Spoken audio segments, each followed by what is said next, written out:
박훈종의 전지적 비트코인 시점. 네, 좋습니다. 이외에도 여러 가지 질문을 많이 남겨주셔서 추가로 몇 가지 더 여쭤보겠습니다. 소마 PY4XE님께서 비트코인의 실제적인 가치가 궁금한데요. 결국 인플레이션 해지 이런 정도는 알고 있지만 주식처럼 실제 가치를 창출하진 않지 않나요? 어떤 부분에 있어서 좀 비트코인이 실제 가치를 창출한다고 생각하시는지 궁금합니다. 비트코인은 이자가 나오지 않고 배당도 나오지 않는, 그래서 현금 흐름이 없는 자산입니다. 우리가 지금 비트코인에 그런 게 없다고 해서 가치가 없다고 얘기하는 거는 워렌 버핏이나 전통 금융권, 이 말하자면 주식쟁이들이 뭔가 자산을 평가하는 방법이에요. 반드시 현금 흐름이라는 게 발생을 해야 된다. 워렌 버핏은 예를 들어 땅을 사도 그 땅에 식물을 심을 수 있고, 그래서 거기에서 기른 식물을 팔아서 그 현금 흐름이 발생하면 좋은 땅이다, 이렇게 얘기를 하는 사람이잖아요.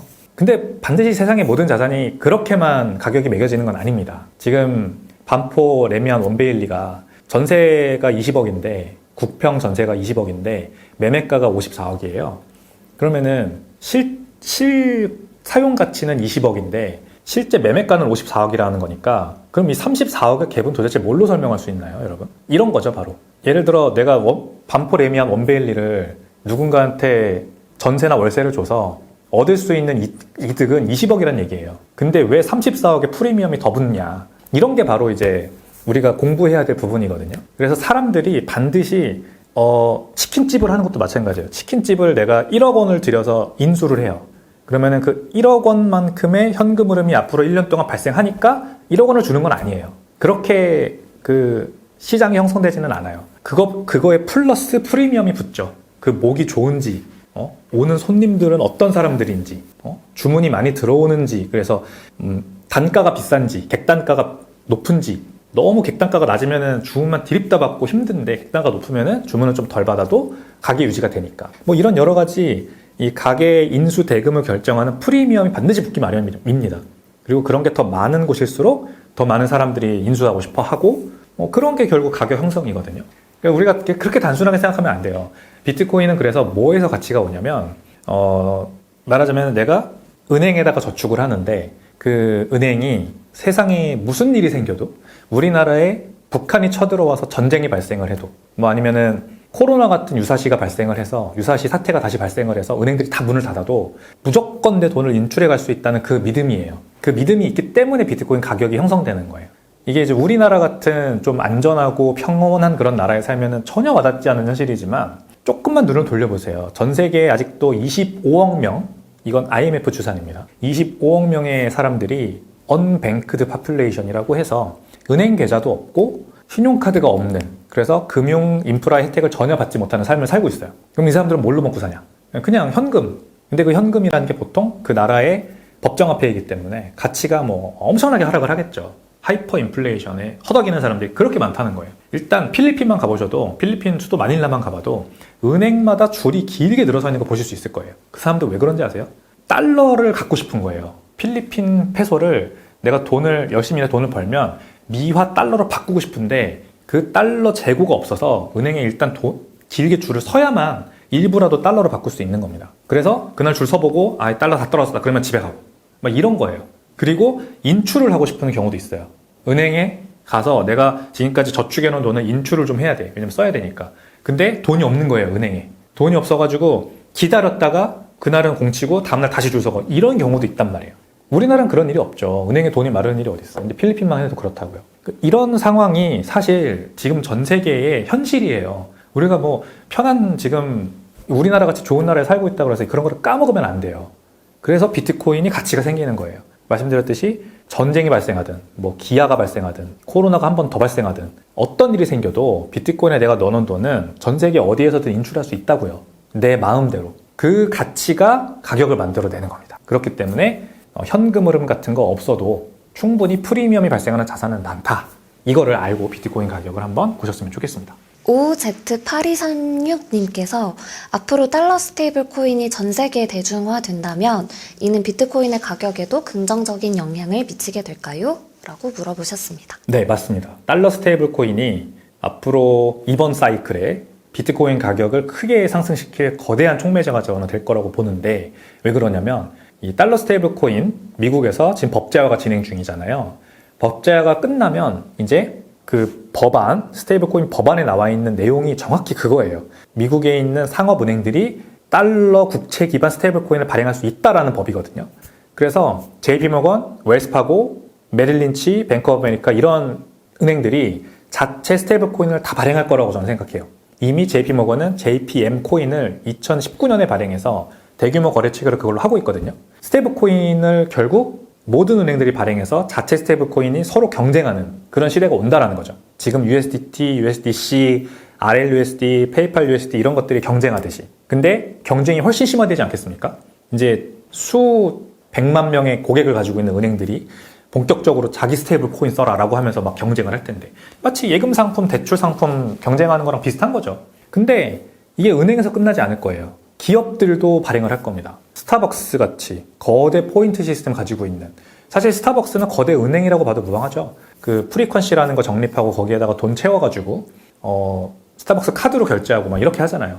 그래서 사실상 신요리지를 스타벅스가 먹고 있는 거대 화폐 발행이자 유통 창구가 지금 스타벅스라고 하는 그 프리퀀시 포인트 시스템에 지금 이미 구축돼 있는 거거든요. 이거 스테이블 코인으로 그냥 바꿔서 지급하면 돼요. 우리 스테이블 코인 만들었다, 스타벅스. 이거 써라 이제부터. 그러면은 혜택 준다, 스타벅스. 이런 식으로 가겠죠.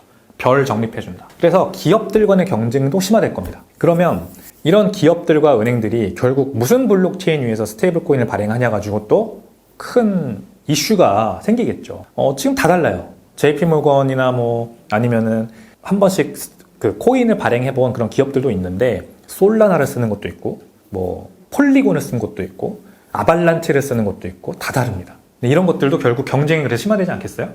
이 레이어 1 블록체인들 간에 결국 스테이블 코인 발행을 둘러싼 경쟁이 굉장히 심화될 거예요. 그래서 당연히 이러면은 레이어 1 코인들의 가격이 떡상하겠죠. 메이저 레이어 1 코인들 중에 뭐가 승자가 되고 있냐? 어떤 게 대형 은행들과 대기업들의 스테이블 코인 발행을 지금 유치했냐? 이거 가지고 드립들이 난무하면서 레이어 1 이 블록체인들 간의 각축전이 벌어질 겁니다. 근데 이런 게 결국 비트코인 가격 상승으로 당연히 이어지죠. 2017년에도 ICO 붐이 비트코인 가격 상승으로 엄청난 좋은 영향을 미쳤고, 비트코인 하드포크가 비트코인 가격 상승에 또 좋은 영향을 미쳤고, 수요가 증가하니까. 이런 거예요. 2020년, 21년에는 디파이, NFT, 그 다음에 P2E, 뭐 메타버스 이런 것들이 또 비트코인 가격 상승으로 이어진 드립들이었잖아요, 말하자면. 지금 현재는 다 그런 게 다 안 되는구나라는 걸 알지만 그때 당시에는 드립이 난무하면서 이렇게 비트코인의 사용성이 확장될 수 있겠구나, 우주로 막 나갈 수 있겠구나, 이런 사람들이 꿈과 희망을 가지게 됐단 말이에요. 이번에는 스테이블 코인이에요. 그래서 결국에 이게 거품이 엄청나게 저는 쌓일 거라고 생각하고, 이게 왜 거품이냐면 결국 스테이블 코인들이 발행되는 지금 현재 레이어 1 그 블록체인들은 기술적 결함이 굉장히 많아요. 아마 지금보다 훨씬 많은 그런 은행이나 기업들의 고객들이 들어와서 스테이블코인 발행하고 막 24시간 유통하고 실시간으로 거래 처리하고 막 이러다 보면 블록체인 셧다운 사태, 아우티지, 그리고 수수료 폭증 사태, 뭐 이런 것들이 엄청나게 발생할 거라고 생각을 합니다. 그렇기 때문에 거품이 크게 쌓이다가 다시 한번 무너지는 그런 사이클로 가지 않을까 생각을 해요. 네, 좋습니다. 박태진님께서 현재 기축통화 공급 시스템이 미국 연준에 의한 지폐 공급에서 세계 연합으로 구축된 AI 탈중화된 시스템에 의한 비트코인 공급으로 변화가 될 것 같은데 이런 과정에 대해서 어떻게 생각하시나요? 굉장히 먼 미래일 거라고 생각합니다. 그럴 수 있다고 보지만 굉장히 먼 미래다. 지금 모든 것들이 자동화되고 AI가 담당할 거다. 어느 정도는 저는 동의합니다만 화폐 발행과 그 다음에 화폐 유통 이런 부분을 전적으로 컴퓨터에 맡기고 AI한테 전자동화시킨다. 이게 얼마나 끔찍한 일인지 생각해보세요. 이게 만약에 이 정부가 담당을 한다 그러면 더 끔찍합니다.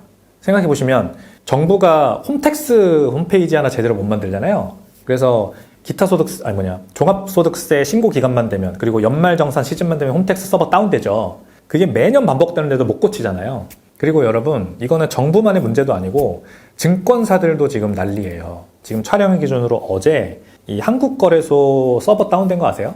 그래가지고 우리나라 코스피 거래가 몇 시간 동안 중단됐었습니다. 이런 일이 지금 비일비재하게 생기거든요. 이 21세기에도. 이거를 알지만 못 고치는 거예요. 이게 얼마나 어려운 일인데요. 모든 거를 IT에서 모든 거를 완벽하게 유지하고 관리하는 거는 정말 고도의 이 기술이 필요한 일입니다. 그래서 사람이 개입을 하는 거예요. 지금도 증권사는 그렇게 한국 거래소 서버가 다운되면 증권사 직원들이 전화로 주문받고 이메일로 주문받고 이렇게 해요. 왜냐면 그 서버 다운되는 동안 사람들은, 투자자들은 난리가 날 거 아니에요. 너네가 그렇게 안 했으면 돈 벌 수 있는 건데 서버 다운돼가지고 이렇다 이러면서 아우성을 치기 때문에 증권사는 전 직원 동원 전화 받아 이제부터. 그래가지고 그 증권사 고객들의 대량 주문 같은 거는 처리를 해주는 말입니다. 얼마 사시고 싶으시다고요? 예, 알겠습니다. 처리 다시 복구되면 해드리겠습니다. 적어놓고 이거를 한다고요. 미국도 이렇게 해요. 그러니까 이게 여러분 모든 게 다 빠르게 AI화되고 전자동화 된다고 너무 기대하지 마세요. 아직도 세상은 그렇게 돌아가지 않고 되게 많은 부분이 매뉴얼로 작동되고요. 정부가 나서가지고 AI를 도입해서 전자동화된 화폐 공급 시스템 만들겠다. 끔찍한 세상이 될 거라고 생각합니다. 난리 날 겁니다. 뭐 부작용 터지고 뭐 고장 나고 뭐 갑자기 안 되고 뭐 왜 원인도 못 찾고 막 이런 일이 발생할 거기 때문에 천천히 나중에 아주 먼 미래에 그렇게 될 가능성은 있을 것 같다라고 저는 생각을 합니다. 타이즈22C님께서 대표님 분석이 제일 이해가 가고 설득력이 높은 것 같아요. 그런데 스트래티지나 기관 기업이 큰 손이 되는 거면 비트코인 또한 주식처럼 그 기업이 어떻게 하냐에 따라서 가격이 변동하지 않을까 걱정이 많이 됩니다. 스트래티지는 일단 잘못하면은 옛날에 LTCM 롱텀 매니지먼트 캐피탈 같은 실패 사례가 될 수도 있어요. 롱텀 매니지먼트 캐피털이 그 거대한 글로벌 경제 위기를 불러온 러시아에 있던 펀드였죠. 그래서 일종의 약간 피라미드 스킴처럼 작동을 했기 때문에 결국 언젠가 무너질 수밖에 없는 거대한 성이었어요. 이런 사태들이 자꾸 발생을 하잖아요. 엔론 사태도 있었고, 버니 매도프 사태도 있었고, 이렇게 마치 그때 당시에는 그럴듯하게 들리던 많은 이 금융 기법들이라고 할까요? 이런 것들이 거대한 거품의 탑을 쌓아 올리다가 결국 기초 자산의 가격 하락과 함께 무너지는 그런 일이 발생을 하는데, 지금 스트래티지가 하고 있는 저 전략, 그러니까 계속해서 전환사채, 거기에다가 우선주, 이제는 영구 우선주라는 것도 발행을 해서 좀 다른 형태로 계속해서 금융 이 비이클들, 금융 상품들을 발행을 하면서 자금 조달을 하고 그걸로 비트코인을 더 사고 지금 계속 이런 전략을 계속하고 있죠. 그러니까 이게 굉장히 저는 좋게 보면서도 굉장히 혁신적이고 비트코인의 진심이다라는 걸 보여주고 그리고 계속해서 성공하고 있기 때문에 자금 조달에 좋게 보지만 한편으로는 엄청난 리스크도 같이 동반되고 있는 건 사실이다라는 건 우리가 알았으면 좋겠어요. 그래서 스트래티지가 만약에 무너진다면 지금 비트코인 가격이 예상외로 많이 빠르게 하락해서 지금까지 발행해 놓은 전환사채나 영구우선주에 대해서 자금, 원금 상환을 막 급격하게 해줘야 되고 그래서 스트래티지가 어쩔 수 없이 비트코인을 더 팔아야 되고 이제 팔아야 되고 그래서 비트코인 가격이 추가 하락하고 이렇게 죽음의 나선으로 빠져드는 상황이 발생하면 스트래티지는 당연히 파산할 거고 그리고 비트코인 가격도 뭐 테라 루나 사태나 아니면 FTX 거래소 파산이나 마운트곡스 파산이나 이런 것과 마찬가지 급의 파급력을 가지고 크게 하락할 겁니다. 그런 가능성이 없지는 않다. 근데 제가 이제 말을 하면서 답이 나온 것 같네요. 결국 비트코인의 거래량의 70%를 담당했던 마운트곡스 거래소, 일본에 있었던 그게 해킹당해서 파산할 때도 비트코인은 망했다고 했고요. 그 뒤에 뭐 여러 가지 일들이 굉장히 많았어요. 뭐 바이낸스 거래소도 수백억 원의 규모의 비트기더를 해킹당한 적도 있었고 그래서 비트코인 망했다. 그 다음에 테라 루나 사태 발생했을 때도 그랬고 FTX 거래소, 전 세계 3위 거래량을 가지고 있던 거래소였죠. 해킹당했을 때도 그랬고 그렇게 비트코인은 이제 끝났다, 망했다라고 하는 주요 이벤트들이 굉장히 많았지만 망하지 않았어요. 망하지 않고 지금까지도 계속해서 비트코인은 잘 가격이 올라오고 있습니다. 스트래티지가 망한다고 해서 비트코인이 망하는 건 아니에요. 결국 비트코인의 펀더멘탈과는 아무 상관없는 또 이벤트잖아요, 이거는. 그렇기 때문에 단기 하락은 뭐 큰 충격은 있겠지만 비트코인 자체가 어떻게 되지는 않을 이벤트. 그래서 이 파도, 어찌 보면은 파도라고 볼 수 있습니다. 한번 큰 너울이 쳐서 내려가면 다시 올라올 거기 때문에 그냥 우리는 오히려 매수 찬스로 생각하면 되지 않을까. 용기를 내면은 굉장히 좋은 매수 찬스가 되는 거죠. 그렇게 생각을 합니다. 국태웅님께서 나중에는 사토시 단위로 거래가 될 것 같은데 이 작은 사토시 한 단위조차도 가지기 어려운 시대가 올까요? 라고 질문 주셨습니다. 그렇죠. 이제 지금 1비트코인은 1억 2천만 원이라고 할게요. 그리고 1사토시는 1.2원입니다. 그래서 아주 계산하기 쉬워졌죠. 말하자면 1억 원일 때 1원이기 때문에 1사토시의 단위로 비트코인을 세는 게 굉장히 직관적이고 좋아요. 지금 그래서 거래소에서도 비트코인의 이 표시 단위를 저는 사토시로 바꿔줬으면 좋겠어요. 그래서 우리가 1비트코인을 1억 원을 들여 사는 건 굉장히 어렵지만 0.00001비트코인 사는 건 쉽잖아요. 1,000원, 만원, 1,000원은 안 되는구나. 만원, 10만원 이렇게 들여서 그때 내가 이 소수점으로 쪼갠 비트코인을 사는 것보다는 10,000사토시, 100,000사토시 이렇게 사는 게 훨씬 직관적이고 사람들이 느끼는 그 감정 자체가 굉장히 풍만해지거든요. 풍족해지거든요. 그래서 이 사토시라는 단위가 저는 이제 주류로 쓰였으면 좋겠는데 그렇게 되면은 이 주식 액면 분할과 같은 효과는 분명히 있을 겁니다. 테슬라나 삼성전자나 주식 액면 분할을 해서 더 많은 사람들이 살 수 있게 하니까 이 투자자 저변이 확대되고 그게 주가 상승으로 이어지는 게 분명히 저는 있다고 보고 비트코인도 마찬가지예요. 그래서 사토시 단위를 쓰기 시작하면 우리가 이제 그 비트코인 가격이 그것 때문에 올라가는 일이 분명히 있을 거라고 생각합니다. 그래서 1사토시의 단위도 앞으로 점점 높아져서 1사토시가 지금은 1원인데 뭐 몇 년 지나니까 1,000원이 돼버렸네? 막 이런 일이 생길 수도 있지 않겠어요? 그러면 1비트코인은 1,000억이 되는 건가? 그러네요. 1,000배니까. 이런 일이 발생할 수 있어요. 그래서 1사토시가 단위가 커지고 우리가 진짜 넘볼 수 없는 1비트코인 가격이 넘볼 수 없는 가격이 됐을 때 비트코인 커뮤니티는 아마 그 고민을 할 겁니다. 그러면 사토시의 단위도 더 쪼개야 되나? 이런 생각을 할 수도 있어요. 가능성은 있어요. 지금은 1억분의 1비트코인까지밖에 안 되지만 이제 1억분의 1이 아니라 뭐 10억분의 1, 100억분의 1로 비트코인을 더 쪼개야 된다. 왜냐면 최소 단위가 너무 가격이 비싸졌으니까. 이런 논의도 커뮤니티에서 진행될 수 있지 않을까. 그리고 그렇게 쪼개는 거는 나쁜 게 아니다. 우리가 사과 하나를 4개로 쪼갠다고 사과가 4개 되는 건 아니잖아요. 제가 좋아하는 최창한 블록미디어 대표님이 그런 말씀을 하셨는데 사과는 아무리 쪼개도 사과 하나예요. 근데 한 조각의 가치가 올라가는 거죠. 그렇게 생각하면 더 쪼개는 것도 필요하다면 필요하다 그렇게 생각합니다. 모던님께서 USDT로 바꿔서 비트코인을 사는 게 맞는지 아니면 원화로 사서 옮기는 게 맞는지 궁금합니다. 라고 질문 주셨습니다. 굉장히 심오한 질문인데 왜냐하면 그냥 원화로 바로 비트코인을 사면은 이제 김치 프리미엄이 아깝다는 말씀이시죠. 그래서 원화로 테더를 사면은 일단은 달러로 한번 바꾸는 거니까 김치 프리미엄이 극복된다라고 생각을 하시겠죠. 일단 국내 거래소에서 테더를 사면요. 테더 가격에 이미 김치 프리미엄이 껴있어요. 그렇기 때문에 사실 똔똔입니다. 테더를 사서 비트코인을 사나 그냥 비트코인을 사나 어차피 김치 프리미엄을 내고 사는 거기 때문에 그렇게 큰 효과는 없다. 근데 제가 만약에 해외에서 돈을 벌어요. 달러를 벌어요. 그래서 그 달러로 비트코인을 사면은 김치 프리미엄은 극복이 되죠. 예를 들어서 제가 유튜브를 하잖아요. 그러면 수익이 달러로 들어옵니다. 달러로 들어오는데 달러 계좌가 필요해요. 달러 계좌로 달러를 직접 받고 그 달러로 해외 거래소에서 테더를 산 다음에 그 테더로 비트코인을 사면은 이제 김치 프리미엄은 극복이 되죠. 그러면 그 비트코인을 사서 한국으로 가져와서 팔면 김프만큼 수익을 얻게 되는 건 있습니다. 이거 근데 하기 굉장히 어렵겠죠. 일단 해외 달러를 받을 수 있는 해외 계좌가 필요하고 그리고 그 달러로 비트코인을 살 수 있는 해외 거래소 계정이 필요하기 때문에 그냥 한국에서 나고 자라신 많은 분들은 그런 기회를 상당히 얻기가 어렵죠. 그렇기 때문에 어렵다. 한국 거래소에서 테더 사서 비트코인 사는 건 소용없다. 요거를 아셨으면 좋겠고 근데 여기에서 한 발 더 나가면 이제 비트코인 가격이 떨어질 때는 테더를 사놨다가 그 테더로 비트코인을 사면은 이득이지 않냐라고 말씀하시는 걸 수도 있겠다 생각이 들어요. 무슨 말이냐? 지금 비트코인 가격이 떨어질 때 내가 원화로 비트코인 사면은 김치 프리미엄 내고 사고 그 다음에 가격까지 떨어지니까 추가로 손실이 발생하잖아요. 근데 내가 일단은 테더를 사놓는다. 그럼 테더는 가격이 달러니까 유지되니까 그리고 원화 대비해서는 달러가 계속해서 올라간다고 보는 거죠. 그러니까 원달러 환율이 계속 올라간다고 보는 거죠. 그래서 일단은 테더를 사놓고 그래서 원화 가치 하락은 방어하고 비트코인 가격이 충분히 떨어졌을 때 이 테더로 비트코인을 사면 그 기간 동안 발생하는 원화 가치 하락과 그리고 비트코인 가치 하락을 최대한 막으면서 비트코인 개수를 늘릴 수 있지 않냐. 이런 고도의 계산을 하시는 거라면 대단한 전략이십니다. 그렇게 할 수도 있겠죠. 근데 저는 굳이 그렇게 안 할 것 같습니다. 너무 귀찮지 않나요? 그거 얼마나 된다고 수억 원씩 그렇게 거래를 하실 건 아니잖아요. 만약에 수억 원씩 그렇게 하실 거면은 굉장히 스마트한 전략입니다.